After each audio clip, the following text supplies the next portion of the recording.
Hola amigos, les quiero compartir algo que titulé Un mensaje largo a un cristiano simple y no está escrito de forma perfecta, tiene algunos errores semánticos creo, pero se los voy a leer porque creo que es importante.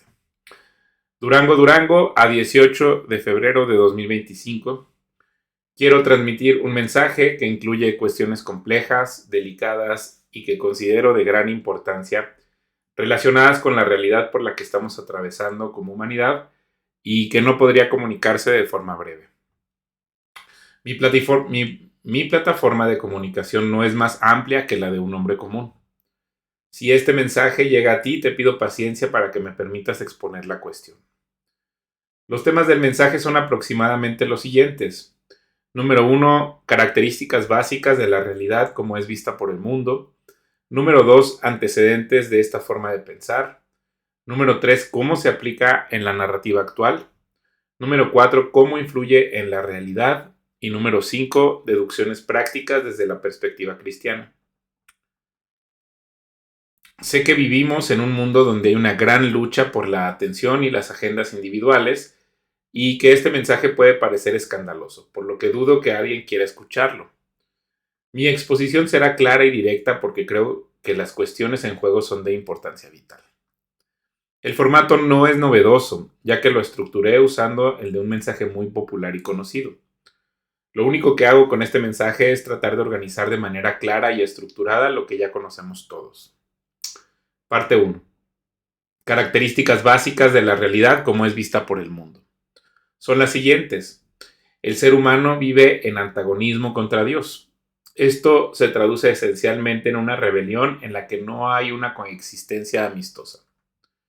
El antagonismo proviene de creer que el orgullo y la soberbia son valores por demostrar que se es más que los demás, creyendo que se puede mirar a otros desde arriba y detestando cuando otros hacen esto hacia uno mismo. La enemistad con la sobrenaturalidad de Dios empuja hacia la codicia del materialismo, que es fijarse en las cosas creadas en lugar del creador, como si el valor personal dependiera de esto. Este cáncer, que el mundo no lo ve como cáncer, tiene dos caras. La aspiracional cuando no se tiene la riqueza y la posesiva cuando se desea cada vez más sin satisfacción alguna. Inciso B.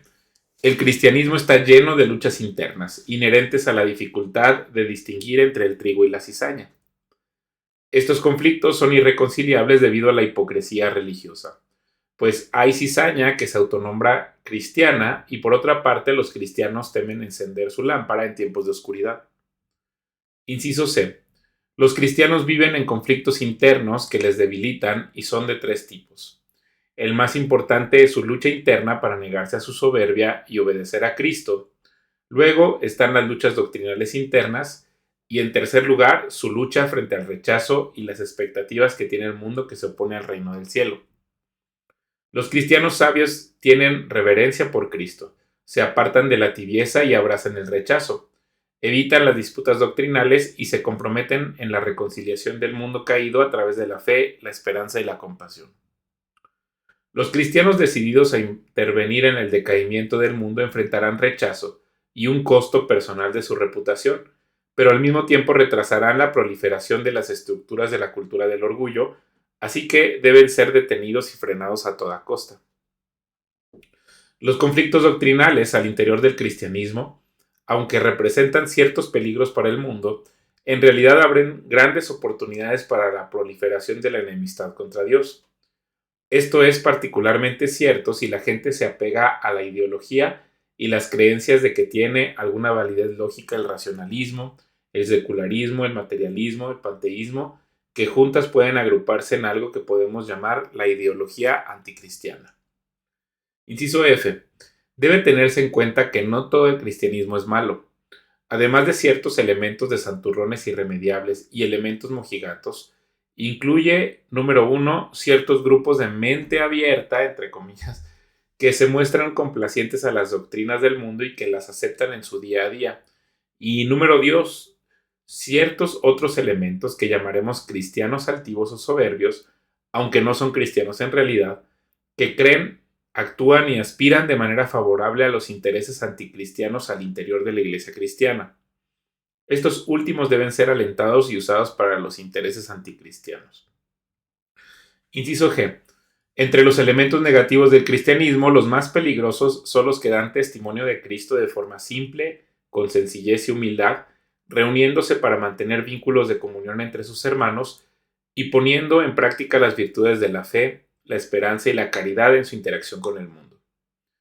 Estos son más peligrosos que quienes hacen exhibiciones públicas de piedad como limosnas u oraciones públicas, porque los segundos pueden ser fácilmente identificados o encasillados, mientras que los cristianos humildes pueden infiltrarse en cualquier aspecto de la vida humana para presentar a Cristo como solución al orgullo humano.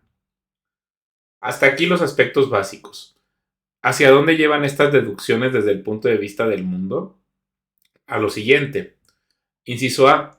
Se debe hacer todo lo posible para avanzar la fortaleza relativa del anticristianismo como un factor en la humanidad. Al mismo tiempo, no se debe desaprovechar ninguna oportunidad para debilitar el poder y la influencia del reino del cielo cristiano, tanto de forma colectiva como a nivel personal, para provocar el abandono de Cristo. Inciso B. Los esfuerzos anticristianos, así como de todos sus aliados en cualquier rincón donde haya personas, deben concentrarse en ampliar y explotar los conflictos, malestares y diferencias.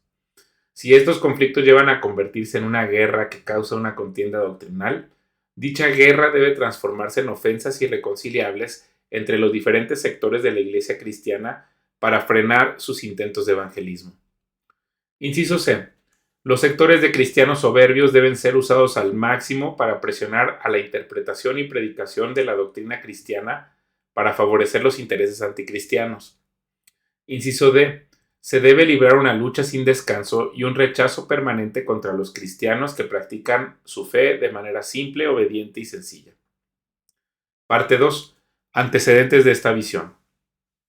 Antes de analizar cómo se aplica esta línea de pensamiento en la práctica, hay algunos aspectos que quiero enfatizar. Primero, que esta no es una visión natural del ser humano. En general, todas las personas enfrentamos dificultades, la principal siendo el temor a la muerte que vemos todos los días en noticieros por conflictos.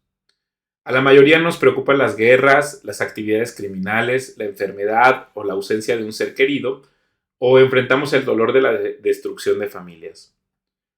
Todos anhelamos vivir en paz, con bienestar y felicidad para nosotros mismos y nuestras familias. Queremos vivir en una mejor sociedad con una vida perdurable y cómoda que nos permita disfrutar de momentos especiales y estar en constante aprendizaje. Así que la línea del pensamiento anticristiano es tan solo una tesis errónea, pero que se infiltra de forma hábil como una doctrina persistente y que enfrenta una constante resistencia ante la conciencia moral de cada ser humano. Sin embargo, esta línea de pensamiento del mundo es una mentalidad de engaño que se inculca desde una edad muy temprana y se vuelve obligatoria para que una persona pueda conducirse en un mundo sumido en la oscuridad, atestado de trampas y estafas, que conforman un aparato ideológico de esclavitud. Los fanáticos, los propagandistas y los que creen que son beneficiados. Todos ellos están extraviados en el engaño de la oscuridad y son a quienes hay que alumbrar con la luz de Cristo. Segundo, hay que señalar que la mayoría de los principios en los que se basa la línea del pensamiento del mundo simplemente no son verdad. En el principio, Dios creó los cielos y la tierra, lo cual nos revela la realidad sobrenatural. A casi 2000 años de la resurrección de Cristo, la experiencia nos ha demostrado que el reino del cielo coexiste y beneficia al mundo, dando testimonio de la verdad, alumbrando a la civilización, proveyendo de valores como la moral objetiva, la veracidad, la fidelidad, la confianza y la fe. También hay respuestas veraces ante el miedo a la muerte, como la esperanza de la promesa de una resurrección ante la muerte y una vida eterna para todo aquel que abandona la enemistad contra Dios hacia una reconciliación. La experiencia nos demuestra que los conflictos internos fundamentales al interior de la Iglesia cristiana por dogmatismos y autoritarismos están siendo superados con la proliferación de las redes sociales, que nos permiten abandonar rápidamente movimientos ilegítimos e informarnos rápidamente de lo que Cristo está haciendo en todo el mundo de forma casi instantánea. Las rivalidades internas en la Iglesia cristiana no siempre generan divisiones profundas y no todas las rivalidades se atribuyen a temas doctrinales, porque compartir pan y vino en una cena del Señor en comunión, el bautismo en agua, el acceso a las escrituras cristianas y la liturgia del cristianismo son relativamente sencillos, accesibles y replicables en donde quiera que haya discípulos de Cristo. Las aparentes divisiones solo están permitiendo que se multipliquen más iglesias locales pequeñas y que se esparzan por toda la sociedad atendiendo a más personas. A medida que las personas reflexionan sobre temas como la realidad de lo sobrenatural o trascendente ante lo material, o la validez de la moralidad objetiva para demostrar que los humanos somos más que las exigencias de la razón pura, las implicaciones de la conciencia o la improbabilidad de que la realidad natural surgió por accidente, ayudan a que las personas se den cuenta de que doctrinas como el ateísmo son absurdos totales y que son ideologías ilógicas. Mientras las personas abandonen el dogmatismo, la intolerancia y la miope actitud de altivez en su corazón, el reino del cielo es capaz de convivir con los no creyentes, proliferar y expandirse rápidamente. Por último, nadie en su sano juicio y con sentido común dudaría de la sinceridad de los cristianos que practican su fe con humildad y sencillez dentro de la iglesia cristiana. Tampoco es justo negar el impacto positivo que tienen para transformar el mundo caído en los lugares donde tienen acceso, ya que está demostrado a lo largo de la historia que la fe, la esperanza y la compasión, con una mirada profunda en la herencia celestial, pueden lograr transformaciones profundas en la sociedad. Es evidente que las premisas anticristianas del mundo son falsas y quedan demostradas ampliamente por el propio conflicto que tiene ante el reino del cielo.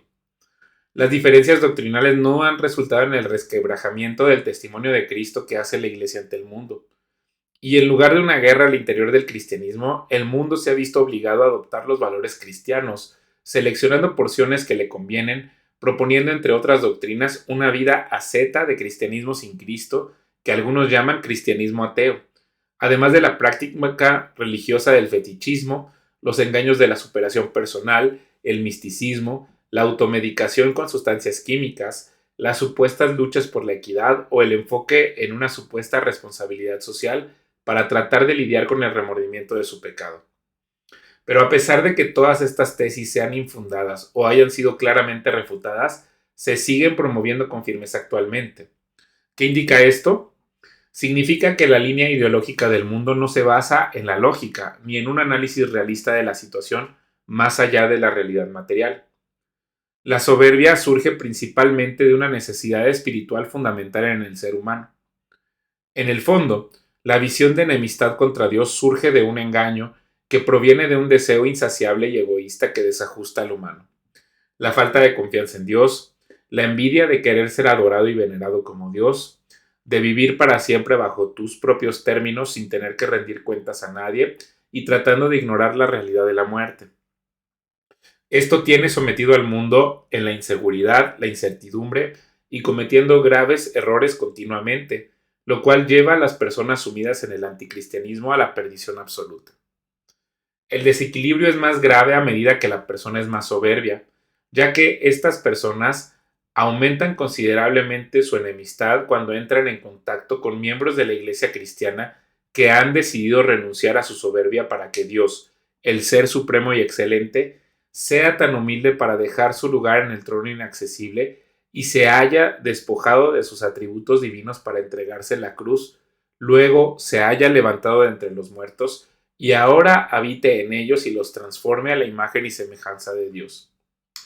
Esta verdad escandaliza y enloquece a los soberbios que no pueden concebir que haya alguien más virtuoso que ellos y que además su vida esté llena de gozo, paz, paciencia, bondad, confianza y amor. La realidad de Cristo expone las inseguridades de los soberbios y muestra lo arcaico que es su pensamiento, además de lo frágil que es el mundo que han construido de forma artificial para blindarse ante el temor de la muerte. Ante la incapacidad que sus ideologías tienen de resistirse a la realidad de Cristo y ante la comparación de su frágil ideología, termina por derrumbarse su pequeño mundo de soberbia imaginaria. Esta es la razón por la que siempre han tenido miedo de la expansión del reino del cielo, al contacto directo entre el resto de las personas y ellos mismos con la realidad de la persona de Cristo. Los soberbios tienen pavor de lo que ocurriría si todas las personas se dieran cuenta de la verdad de que todos los humanos fuimos creados para ser un santuario del Espíritu Santo, en donde Dios quiere reconciliarnos con Él para habitar en nosotros. En cambio, han aprendido a buscar seguridad en establecer estratos sociales y elitistas de forma paciente pero mortal, en su intento de destruir el poder del reino del cielo, nunca mediante el compromiso con Cristo. No es una coincidencia que la enemistad contra Dios se propague en las regiones donde hay más posibilidad de resentimiento por abusos, injusticias, abandono, ignorancia, dolor, dogmatismo y opresión, a manera de reclamo por la aparente proliferación de un mundo caído y desequilibrios por la ausencia de la práctica sincera de las virtudes de fe, esperanza y amor. Y además es en ambientes de hostilidad y corrupción donde pueden prosperar los conflictos que parecen ser imposibles de resolver por falta de fe, esperanza y amor. Cuando en una sociedad se implementa un régimen de abuso, corrupción, materialismo y subjetividad moral, se crea un vehículo perfecto para que los sentimientos de revancha y venganza que afligen a los practicantes de esta falsa religión anticristiana y sus ramificaciones, lo cual lleva a las sociedades a la irrelevancia dogmática y a la decadencia. El dogma de tratar de maximizar un bienestar subjetivo en un paradigma materialista es un intento infructuoso de justificar el temor a la muerte para la dictadura del hedonismo, la falta de principios, la proliferación del engaño, la trampa y la mentira, para la crueldad que saben que es un error y que tendrán que pagar las consecuencias de ello, y para la moralidad que sienten que deben exigir a los demás, pero que hipócritamente creen que no se les debe exigir a ellos mismos. En su subjetividad quedan atrapados en su propio engaño, porque únicamente una moral objetiva es capaz de demostrar que lo que dicen es verdad. Para ellos, irónicamente, todo es subjetivo excepto sus motivos y objetivos personales, los cuales consideran la única verdad a seguir. Es una paradoja que les trae una crisis existencial. No quieren admitir que la verdadera negación de la negación es la resurrección de Cristo ante el decreto de muerte que le impuso el Imperio Romano, y prefieren autoengañarse con que el vacío es el camino que les queda ante el absurdo de enemistarse contra Dios. A estas alturas de la humanidad, este razonamiento ilógico es lo único que les queda como clavo ardiendo para sostener su enemistad contra Dios. Si ellos no se consideran dueños de su propia moralidad, entonces quedarían expuestos en la historia como simples mortales necios, crueles y derrochadores del regalo de la vida, y cuyos esfuerzos no son dignos de ser escritos en el libro de la vida, sino que su destino y todo lo que supuestamente lograron es la irrelevancia eterna, lo cual solo expone la fragilidad interna de su ser.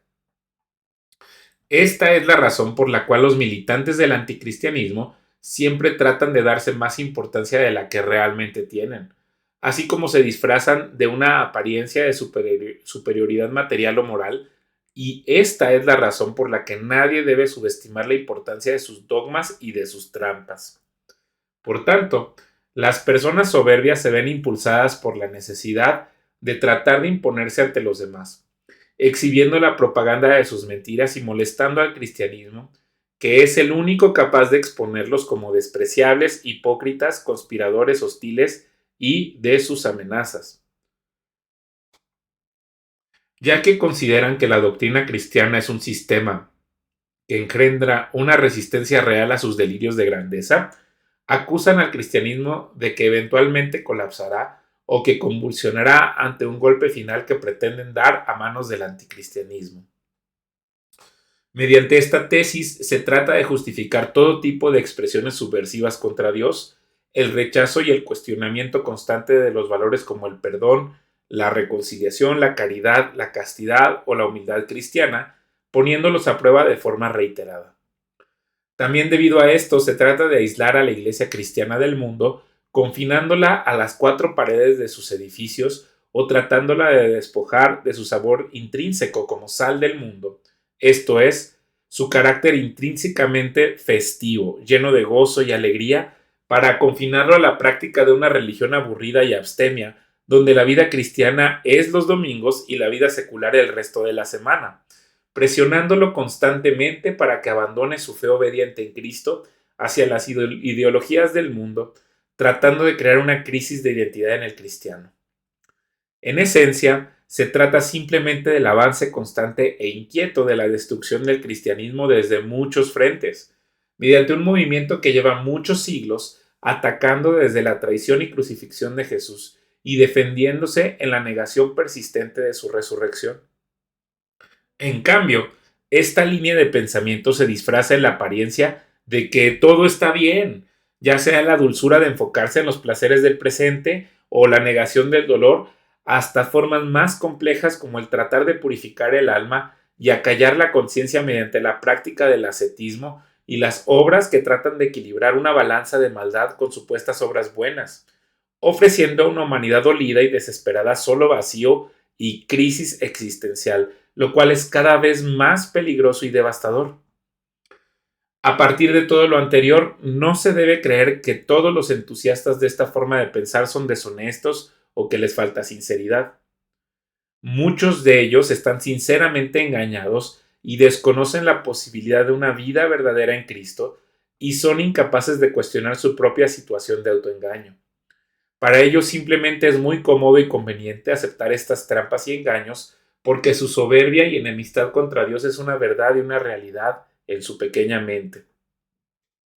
Finalmente, es difícil discernir si existe alguien que al encontrarse con Cristo de forma imparcial decida mantenerse en enemistad contra Él, de no ser por algún conflicto de interés basado en algún engaño.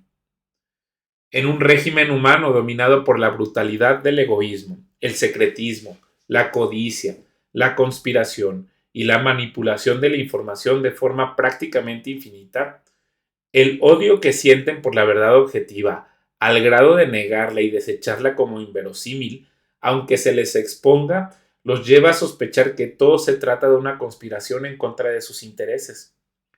Es imposible que las personas soberbias tengan una imagen objetiva de la realidad, puesto que todo lo quieren justificar en función de su propia subjetividad, la cual siempre es incompleta.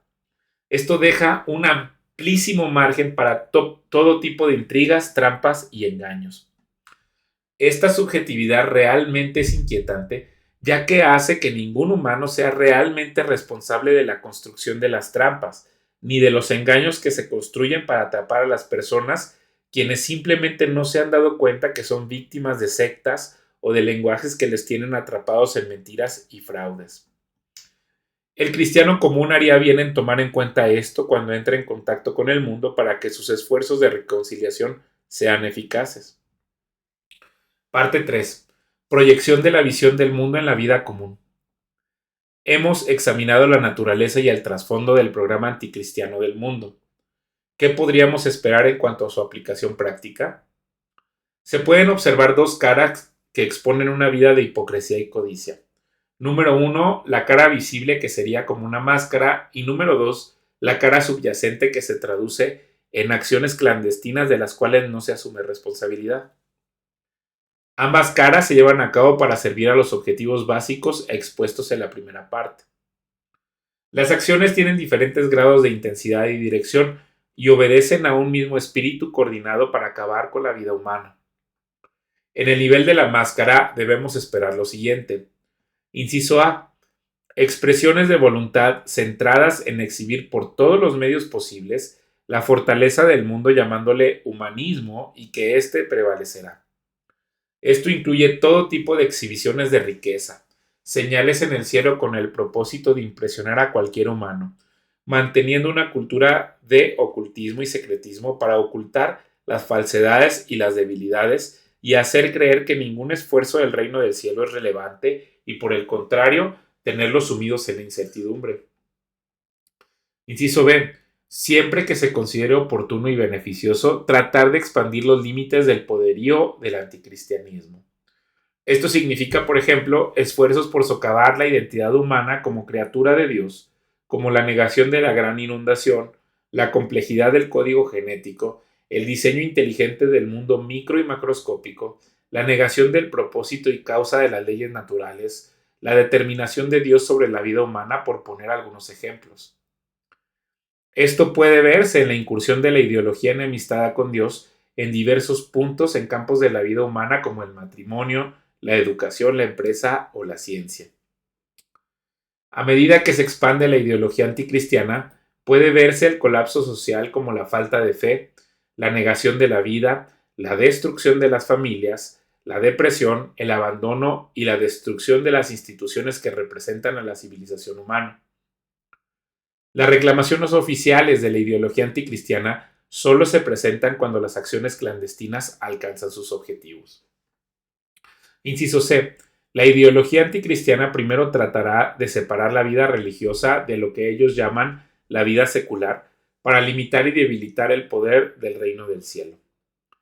El espíritu del anticristo no ve el contacto de la iglesia cristiana con el mundo como una oportunidad para la reconciliación hacia Dios, para que cada persona tenga acceso a la vida eterna.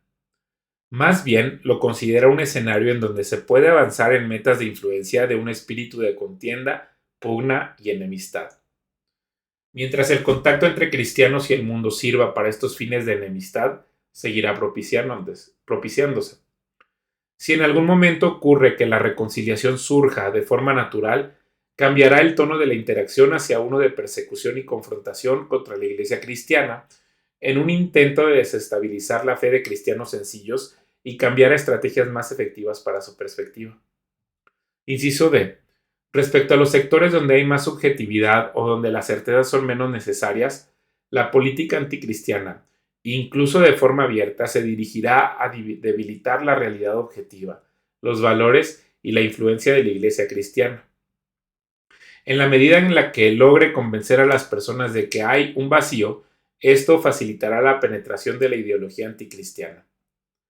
Así que la presión anticristiana para participar en los espacios no responde a un deseo genuino de que avance la vida humana, aunque ellos lo llamen humanismo, sino más bien a la intención de dificultar el acceso de todas las personas a la vida eterna. Aunque los anticristianos buscan ampliar su influencia, lo hacen más bien a través de otros canales en lugar de depender solamente de las posiciones humanistas. Por tanto, podemos esperar que los anticristianos soliciten acceso a los espacios de la vida humana para debilitar la presencia de la Iglesia cristiana en estos lugares. Inciso E. Los anticristianos trabajarán con gran energía para establecer su representación en los espacios espirituales como el arte, las reuniones en comunidad donde perciban una fuerte posibilidad de oposición a las expresiones del pueblo cristiano. Inciso F. Para los asuntos nacionales, la política anticristiana estará realmente dominada por la búsqueda del materialismo en cualquiera de sus vertientes. Sin embargo, esta será la estrategia de fondo. En cuanto a la postura oficial, esta quedará presentada como humanismo. En el caso de los negocios, buscarán demostrar que se trata de operaciones frías e impersonales, diseñadas para maximizar las ganancias deshonestas, llenas de profanidad, corrupción, engaños y estafas, alejadas de prácticas verdaderas, pero disfrazadas de políticas, por ejemplo, las que están diseñadas supuestamente para defender el medio ambiente, aunque en la realidad sea pura hipocresía para controlar a otras sociedades a través de la opresión política en favor de los que son económicamente poderosos. Lo mismo en cualquier campo, donde podemos esperar doble moral, dobles discursos y demagogia para atacar a unos mientras se encubre el beneficio que reciben otros sectores. Esta situación creará todo tipo de engaños que, al ser identificados, harán que quienes puedan reconocerlos se aparten asqueados y dejen el campo libre para que sigan ocurriendo estas maldades y desequilibrios. Inciso G. En cuanto a la cultura, se expresará públicamente la importancia del humanismo. Sin embargo, en la práctica esto no se puede interpretar de ninguna manera que pueda debilitar a la agenda anticristiana. Las manifestaciones reales de la política anticristiana serán impulsadas mediante el poder político, mediante eventos oficiales estrictamente controlados, así como alentados con la bandera de la supuesta tolerancia, mayormente a las expresiones anticristianas de toda índole, mientras se trata de suprimir todo tipo de expresión cristiana, y el aliento de todo tipo de prácticas de hechicería en medios masivos de comunicación y entre personas influyentes en las redes sociales. Inciso H. Más allá de esto, Las relaciones oficiales anticristianas seguirán el cauce de destruir los principios cristianos y presentarse como políticamente correctos para agradar a los proponentes de mentiras y falsedades y así poder convertirlos en ortodoxia. Se pondrá un gran énfasis en el prestigio de las doctrinas humanistas, así como de sus personajes simbólicos, prestando atención especial a los actos de estas falsas religiones, aunque sin necesariamente reflejar una conducta de valor moral ni respeto por los demás. Parte 4. Lo que podemos esperar de la implementación de las políticas anticristianas en el plano clandestino o subterráneo, por ejemplo, un plano por el que nadie acepta responsabilidad. Las agencias usadas para promulgar estas políticas en este plano son las siguientes. Número 1. Una élite materialista en cada ramificación de la ideología anticristiana, que funge como principado. Muchas de las personas que forman parte de este grupo aparecen entre los políticos de una localidad o inclusive como miembros de algún sector religioso o forman parte de una plutocracia sin relación aparente entre sí, pero trabajan estrechamente mediante acuerdos, engaños y compromisos en sociedades secretas como logias, confraternidades y grupos organizados. Es importante recordar que estos núcleos internos operan a las sombras a pesar de que poseen comercios o negocios legalmente establecidos. Número 2. Militantes comunes de las diferentes ramas de la ideología anticristiana. Hay una gran diferencia entre estos y los mencionados en el párrafo 1. Con el paso de los años, la distinción es cada vez más evidente.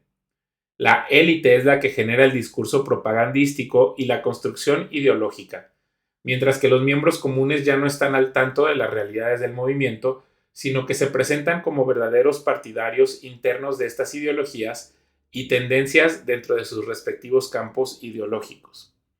En general funcionan como espías, infiltrados, militantes que buscan influir, someter o dominar otras instituciones y organizaciones para que funjan como aparentes en lugar de actuar directamente.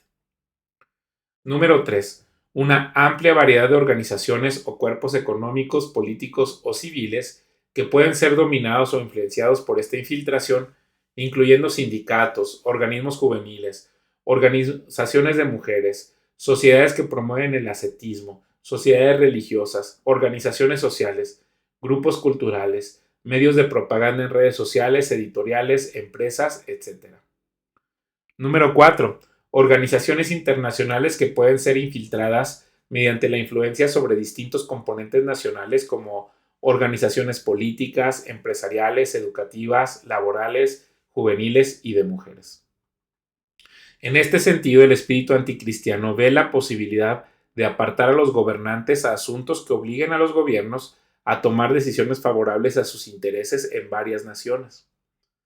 Número 5. Religiones panteístas y doctrinas anticristianas esparcidas por todo el mundo.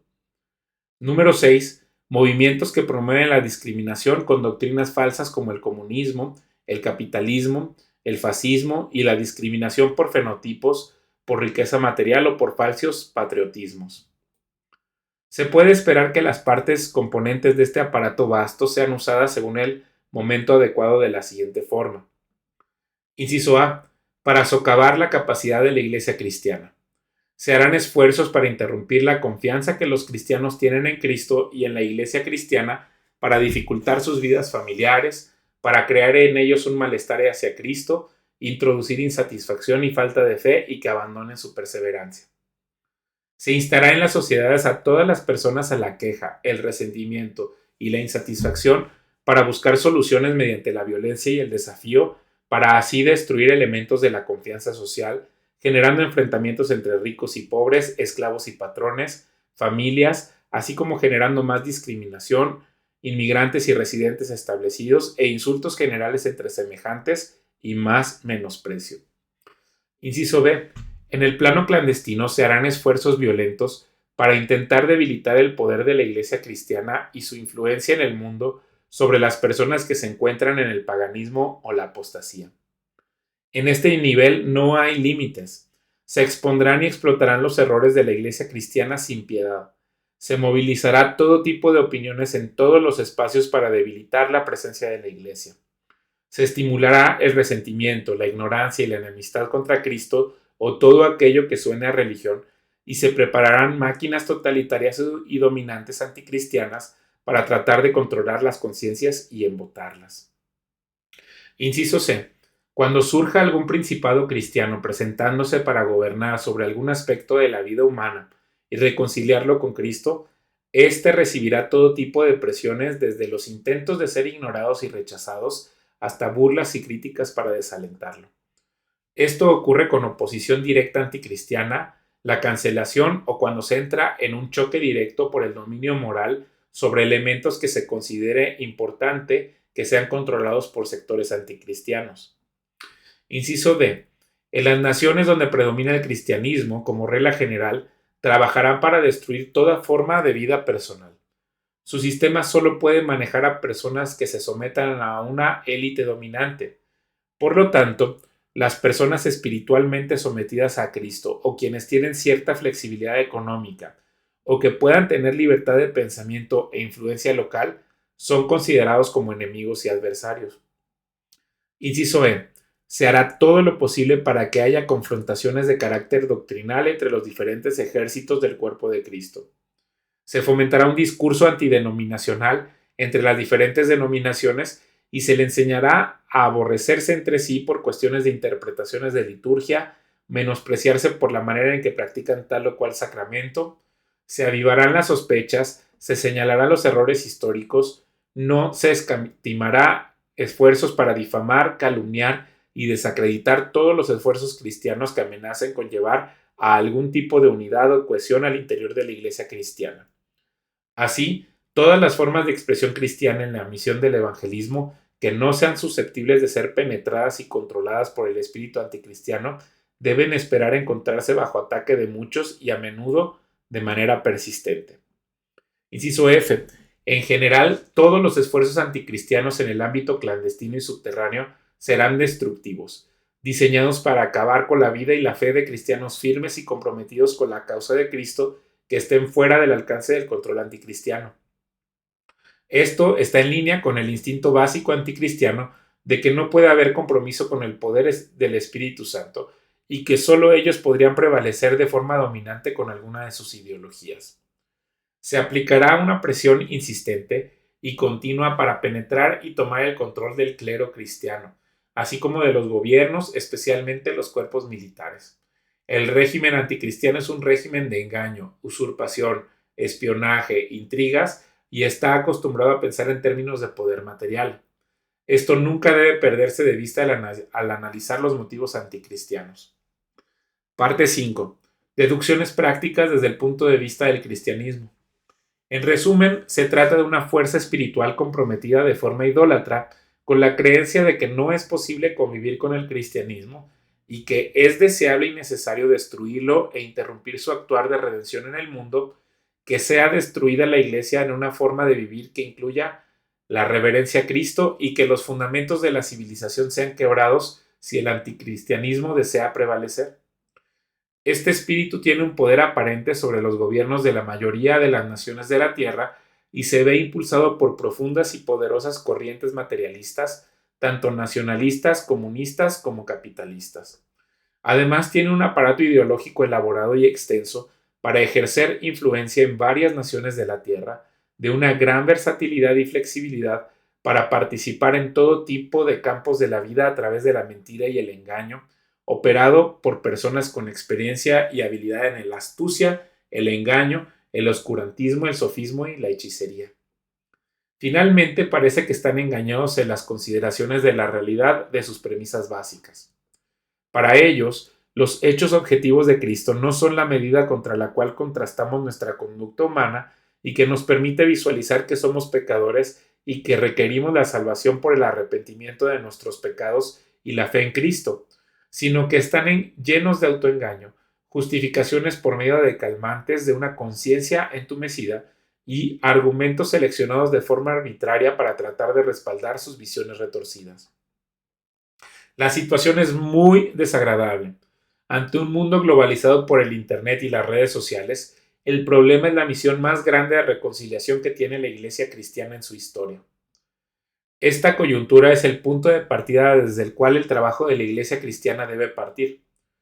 debe abordarse no con una actitud de rencilla, mucho menos ser visto más allá que una labor de reconciliación estratégica y minuciosa, pero al mismo tiempo práctica, ante quienes nos consideran sus enemigos. Con este mensaje quiero dejar constancia de mi fe en que el problema puede ser resuelto por la Iglesia cristiana gracias al poder del Espíritu Santo que habita en nosotros y que nos permite sentir compasión por quienes nos consideran sus enemigos en su perdición. En primer lugar, esto solo puede abordarse de forma centralizada, considerando únicamente a Jesucristo como la cabeza legítima de la Iglesia cristiana y la guía del Espíritu Santo en nuestras acciones cotidianas e individuales. Me permitiré hacer algunas observaciones generales que pueden ayudar a alentar a quien recibe este mensaje. Número 1. El espíritu anticristiano carece de las virtudes de la fe, la esperanza y el amor, las cuales pueden recibirse por el poder del Espíritu Santo y nunca los tendrá porque rechaza a Cristo. Su miopía materialista y su condición de enemistad no le permiten tener una visión completa del significado de ser humano. Es decir, no ve al humano como un santuario diseñado para ser habitación del Espíritu Santo, sino como un objeto más. Por el contrario, aunque se presenta como racionalista, es irracional y es impermeable a la lógica verdadera, pero es sensible a la lógica del dogmatismo y la imposición. Por esta razón se retira fácilmente cuando se encuentra con una fuerte resistencia que proviene de la presentación de la verdad en cualquier punto. Así que si la Iglesia cristiana se presenta de manera suficiente con la llenura del Espíritu Santo, rara vez habrá un enfrentamiento directo. Número 2. Comparados con el cristianismo en su conjunto, la fuerza anticristiana es mucho más débil. Por lo tanto, su éxito realmente depende del grado de cohesión, amor de unos a otros, fe en Cristo y valentía que pueda reunir a la Iglesia cristiana en una comunidad determinada. Esto es un factor que está dentro de cada cristiano en cualquier parte del mundo. Número 3. El éxito del sistema anticristiano está probado que lleva hacia la ruina, la autodestrucción social y el colapso. Esto puede comprobarse cómo desde la resurrección de Cristo inició la degradación del Imperio Romano, que aparentemente controlaba la escena política y humana, y la desestabilización de las formas de gobierno humano que buscan arrebatar el poder por medio de la violencia, los engaños y las trampas. Las transferencias de poder en el Imperio Romano desde tiempos de Jesucristo han probado ser inestables y que el resquebrajamiento es real desde que Cristo como la roca se levantó de entre los muertos. Desde entonces ningún intento de prevalecer para tratar de dominar la vida humana, ni geográfica, ni ideológicamente, ni los intentos de dominar a la Iglesia cristiana ha prevalecido porque simplemente no han logrado pasar la prueba del tiempo o convertirse en una verdadera fuente de inspiración emocional de las poblaciones. Número 4. La propaganda anticristiana es vacía, carente de sentido, negativa, ilógica y destructiva. Es relativamente fácil combatir y exponer cualquiera de las ideologías anticristianas por medio de programas lógicos, constructivos y verdaderos basados en la verdad, porque éstas están basadas en engaños, falsedades y charlatanería. Por estas razones, el problema de cómo tratar con la cultura anticristiana puede abordarse mediante la fe, la esperanza y el amor. En cuanto a cómo debe hacerse este enfoque a continuación, adelantaré algunos comentarios. Número 1. El primer paso debe ser comprender y reconocer los aspectos de nuestra vida personal en los que haya soberbia, altivez de corazón, para decidir abdicar de nuestro orgullo y entregar nuestras vidas personales a Cristo en humildad, para que Él sea quien tome la guía de la vida personal de cada uno de nosotros. Número 2. En segundo lugar, debemos reconocer que el mundo está caído y que el panorama en realidad es horrible, pero que esto no debe disuadirnos de nuestra tarea. Que el rechazo que sufrimos proviene de que el mundo está en enemistad con Cristo y es a Él a quien rechaza, y que por consecuencia nosotros, al estar llenos del Espíritu Santo, también seremos rechazados. Sin embargo, esta no es razón para excluirnos del mundo, sino entrar a Él con misericordia, así como Cristo dejó su trono en el lugar santísimo del santuario celestial y salió a nuestro encuentro para ofrecer su vida en sacrificio en la cruz del Calvario, que sería como el atrio del santuario celestial, para pagar por nuestro pecado y reconciliarse con nosotros. Así que el mundo está enfermo y estas personas que están en enemistad con nosotros deben ser tratados como tales y no se les debe tratar como enemigos, sino predicarles el evangelio de reconciliación con Dios por medio de Cristo. Número 3. El cristiano debe entender que la práctica de una vida cristiana forma parte de un entrenamiento y capacitación que nos da el Espíritu Santo para llevar a cabo la tarea de reconciliación. Los sermones y los estudios bíblicos tienen la finalidad no solo de alimentarnos espiritualmente, sino de prepararnos para llevar a cabo la tarea. Nuestras vidas no están separadas entre lo religioso y lo secular, sino que forman parte de una sola misión, que es la reconciliación. Y no se requiere mayor entrenamiento que el que tuvo la mujer samaritana cuando se encontró con Jesucristo para salir al pueblo y presentarlo ante él como el Mesías y que la gente se diera cuenta de que el Salvador del mundo se ha presentado ante nosotros. Número 4. Las personas que participan de la ideología anticristiana en realidad están extraviados en una trampa espiritual. Cuando terminan sus afanes, se enfrentan a una vida vacía sin propósito, de la cual desean arrastrar a los demás, pero que en realidad los tiene llenos de desesperanza y con la vida rota. En el fondo de sí mismos quieren saber que están equivocados y que hay un mejor camino. Quienes caminamos hacia una ciudad celestial, la Jerusalén celestial, no tenemos nada que perder al ponernos frente a ellos para presentarles a Cristo. Nosotros sí tenemos una esperanza celestial más allá de la muerte. Tenemos posibilidades porque confiamos en un Dios viviente que siempre cumple con lo que promete. No tenemos por qué aceptar una enemistad donde no la hay, pero podemos ser realistas al compartir la esperanza, la fe y la compasión por los demás en cada acto, por muy pequeño que parezca. Número 5. Mucho depende de la salud y vigor de nuestras comunidades cristianas.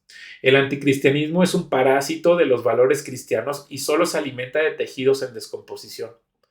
Cada acción de reconciliación misericordiosa en cualquier área de la vida humana, llena de fe, esperanza y amor dentro del mundo que está caído, genera confianza, fe y abre el espacio para el dominio del Espíritu Santo. Es necesario abandonar el fatalismo y la indiferencia ante el mundo caído. Número 6. Debemos aprender a presentar constantemente ante el mundo a Cristo, su gloria maravillosa, la buena noticia de que se levantó de entre los muertos como un hecho histórico y explicar la promesa de que heredaremos una ciudad de cimientos eternos, la Jerusalén celestial, en donde no habrá más llanto, ni tristeza, ni muerte, ni dolor. Muchos pueblos de la tierra se encuentran en desaliento, como es el caso de Asia, Oceanía o Europa. Otros están en la indiferencia o sumidos en la idolatría, como es el caso de América y los países latinos, y otros están sumidos en la violencia, como es el caso de África. Pero el único que tiene el poder para traer confianza, seguridad y libertad verdadera es el Hijo de Dios. En este sentido, la Iglesia cristiana es la única capaz de traer un verdadero despertar a la humanidad. Número 7. Finalmente, debemos ser fuertes y valientes para aferrarnos al ejemplo de Cristo, el autor y consumador de la fe, quien nos llevará al santuario de la casa de Dios y quien como nuestro hermano mayor nos da acceso al santuario celestial como hijos legítimos y herederos de todas las riquezas y las promesas que tiene Dios para nosotros. El mayor peligro que enfrenta la iglesia cristiana es la apostasía. Creer que si nos apartamos de Dios podemos traer soluciones a una humanidad que está caída, lo cual nos convertiría en un cuerpo similar al anticristiano al que estamos tratando de reconciliar. Muchas gracias.